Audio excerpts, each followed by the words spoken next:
Aries Girl Podcast. Hello Zodiacs, the never-ending girls trip continues. At this point, we can just rename the show to be Love and Marriage St. Thomas and just bring the guys in from Huntsville. Next week's episode is supposed to be the end of the girls trip, and to be honest, it needs to be. How are catfights and BS that happened years ago, that none of the viewers care about, supposed to keep them interested, especially on this beautiful tropical island? Melody and Martel have been divorced for almost 5 years. Who cares about discovering that Martel cheated on Melody with Trish during their marriage? This is old news at this point. Apparently, he slept with half of Huntsville. Also, nobody cares to see this same married woman flaunt her muscle-bound side dude in our faces. Trisha and Ken are boring. Well, they are boring as hell. If you want to be technical, blatant adultery is not the flex that Carlos King thinks that it is. Nobody cares that Destiny can't get over Moses. What's fascinating is that you would never know that Destiny was married to and divorced by LeBaric, and viewers would have cared if Destiny talked about her divorce when it happened, which was years ago. Then, we've got the Scots 1.0 and 2.0. All they seem to do is piggyback off of Melody's lived experiences instead of honestly talking about their businesses, their arrests, and their lawsuits. Yet, here we are, rehashing the Huntsville past on the beautiful island of St. Thomas, while the guys are back in Huntsville, rehashing the past as well. Meanwhile, Carlos King is on the gram trying to emulate Michael B. Jordan. He should put on a shirt and read the room. Love and Marriage Huntsville viewers don't like the direction of the show, and it is reflected in the super low ratings. Carlos can't hold a candle to Michael B. Jordan. So, let's talk about the highlights, or should I say lowlights of the episode.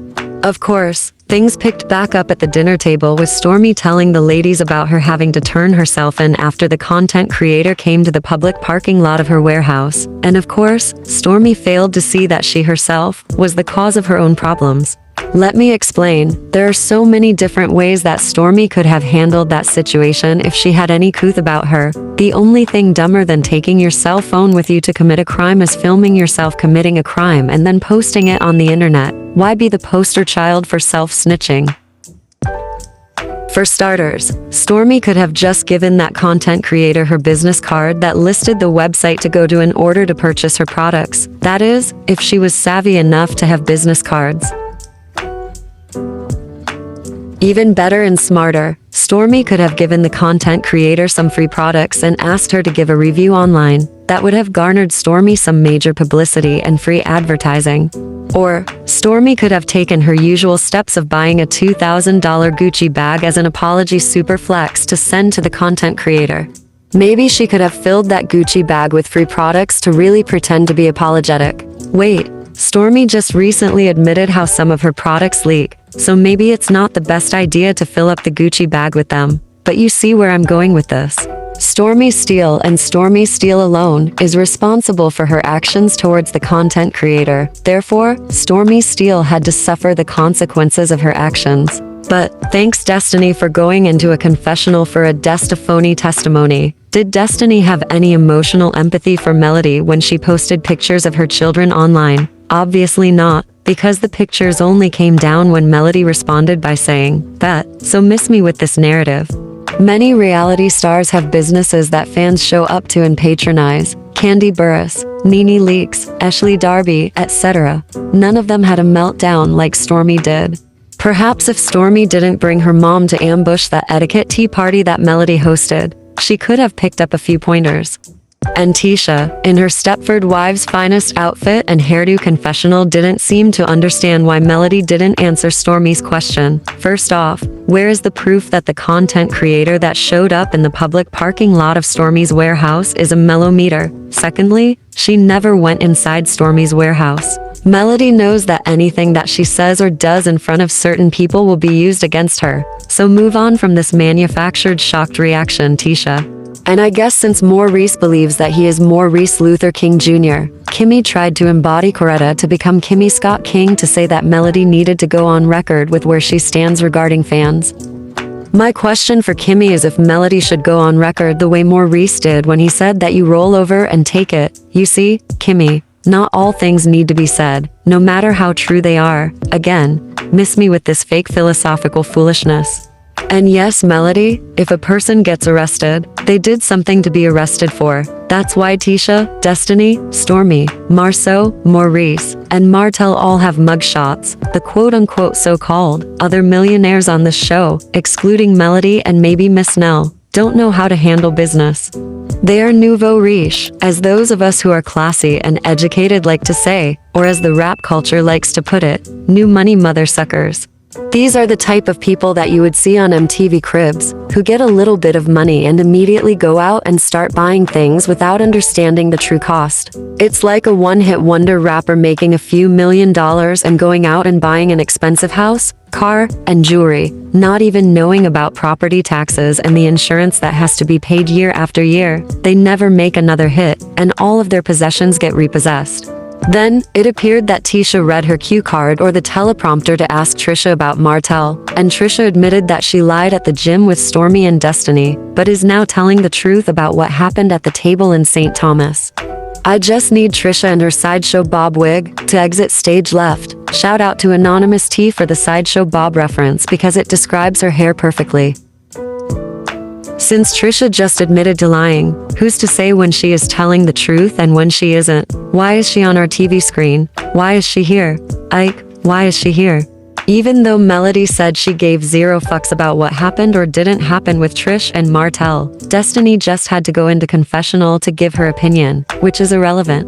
No one was happier than I was to see Stormy and Trisha actually exit stage left and leave the trip early in the next scene. They claimed that they had to do stuff with their kids, but I wasn't buying it because I find it odd that they didn't mention this the night before when Melody said that she wanted to enjoy the next day and a half on the island with the group. But nonetheless, bye, Storm, Misha, and Trish. If only they could have taken Destiny with them, but, oh well, at least now Destiny can move into the other bedroom in the servants' quarters, since Stormy and Trish are gone. Did anyone else find it odd that Kimmy and Tisha told Mel that she did a good job planning the trip after they had bitched and complained ever since we met them at the baggage claim area at the airport? But I did love how the Scott women faked their concern about Melody's well-being after their attempt to ambush her failed because she didn't give them the response that they wanted. I don't think that the Scotts got the response that they were expecting when they told Melody that Trisha and Stormy left to go home. None of their silly plans seemed to work. Melody went into her confessional to let us know that we were about to vacate the Melody Sherry Way by taking a catamaran ride.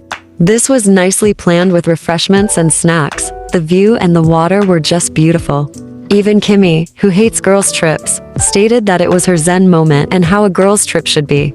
Melody told the group that she went out of her way to make everybody feel comfortable and let the rest of the group know how she felt about Stormy and Trish leaving without even letting her know that they were heading home. There was no thank you and no goodbye from them. They just bounced.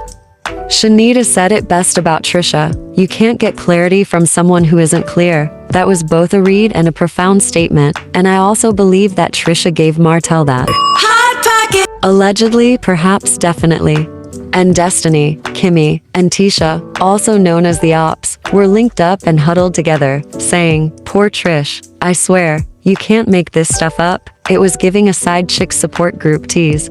Again, Kimmy Scott King went into confessional to say that it is hard to believe Trisha. However, the conversation needed to be had, but just in a smaller group. Here's a better idea, Kimmy. Maybe Trisha should close her legs to married men and any other man that isn't currently her husband. How about that? That can also be directed to Kimmy and the rest of the recovering side chicks on the catamaran.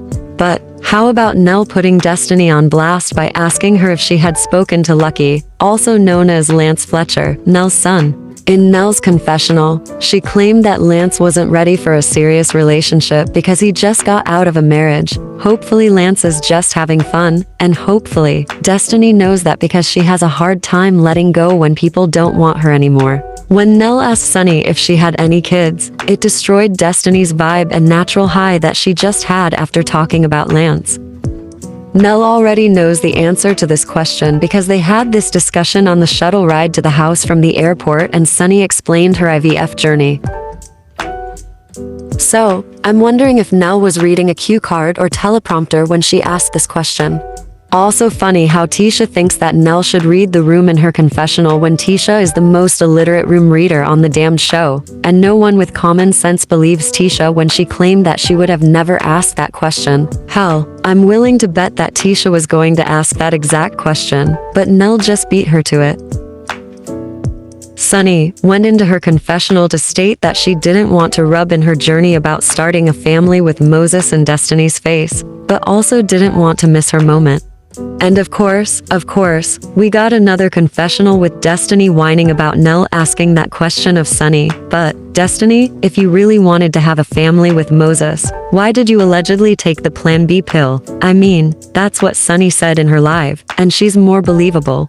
To describe the trip in one word, Melody said it was freeing, Nell said it was exhausting, Shanita said grateful, Sunny said clarity, Kimmy claimed it was revealing, Destiny and Lauren both said it was a lot, but Tisha, well, she said, growthful and maturity. Before you start laughing, growthful is actually a word. I was surprised that Tisha even knew this word. Even Melody was shocked in her confessional and took it a step further and said that Tisha didn't even know growthful was a word and that no one around Tisha uses that word. Especially Tisha's mother. Melody had everyone write their word on the scroll that she gave them, put them into a bottle, and threw them into the ocean, literally just like in the movies. Back in Huntsville, Maurice Luther King Jr. tells us all about the boys' day trip in his confessional. You know, archery, primal, nature stuff. As long as Maurice isn't drinking, driving, and getting arrested for a DUI, I guess I won't complain. But I will complain about Martell pulling Moses and Chris off to the side to have a one-off conversation about the tiny house with the big garage. Nobody wants to buy that house, and no one is trying to hire Martell to build a bigger house.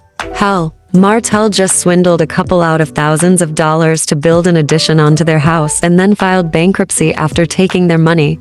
The entire Throuple conversation was lame as hell. Chris couldn't even pronounce the word. Besides, I'm under the impression that Martell, Chris, nor Moses even knows the meaning of the word throuple. Because if they did, they would know that Sunny Minx is not trying to share Moses with anyone, nor be in any type of relationship with Destiny, especially when Destiny is giving off single black female energy. If you've ever seen the movie Single White Female, you know that it describes Destiny to a T. If not, I encourage you to watch that movie for clarity. I'm thinking that Carlos King just recently heard the word throuple and wanted to incorporate it into the show without even seeing what it means. Simply put, a throuple is 3 people who have agreed to be in a relationship, and the key word here is relationship. Unfortunately, all hell broke loose during the boys' day trip group chat. Moses appeared to mix up Sunny and Destiny when describing what was going on in St. Thomas. Martell lied about Trisha training him, while Marceau threw him under the bus about sliding into Trisha's DMs. Ken reiterated that whatever happened took place before him and that it was 5 years ago, and Marceau stirred the pot by claiming that Martell wouldn't DM slide while he was married. That was rich coming from Marceau Scott, because rumor has it that it goes down in the DMs as well for him. And Maurice stirs the pot even more by insinuating that Martell and Melody were on a break when Trisha came to the marital home to train Martell. But as Ken, Huntsville's most popular side piece, tried to explain how Martell slid into Trisha's DMs, Martell cut Ken off and basically said that Trish wasn't as fine then as she is now, and that back then, she wasn't cute enough to try to smash. But let us not forget that Martell smashed Ariane, so this lie is a hard sell. So when Marceau Luther King Jr. goes into confessional to make an Easter speech in his Easter suit, that actually makes sense. You already know that things are shaky with Ken's account of what happened with Trish and Martell. So, I'm giving Marceau his flowers and an Easter basket, because he is right to say that Ken is giving an account of events when he wasn't even there. And that there is one eyewitness participant, Martell, so he's going with Martell's account of events, and that the only thing that Ken knows is what his married fiancée Trisha told him. Now, Courtney's confessional was comical, since he claimed that Ken was a patient man, but yet a good dude.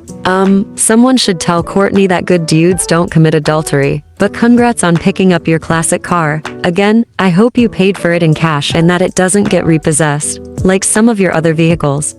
Could someone please explain to me why Ken wants to know what Marceau and Marquez talked about at Black? Marceau explained to Ken that he hired Marquez at the movie theater, but thought that he was lying about being married because he was only 19. I guess they don't run background checks on employees at the movie theater. However, if Marceau actually did hire him, he could have easily checked and verified Marquez's marital status on his application and his tax forms, but apparently, Marceau wasn't smart enough to do that. And then the bombshell dropped when Ken admitted to being a side dude to a different married woman. Wu Chaiyil, Ken is a serial cheater.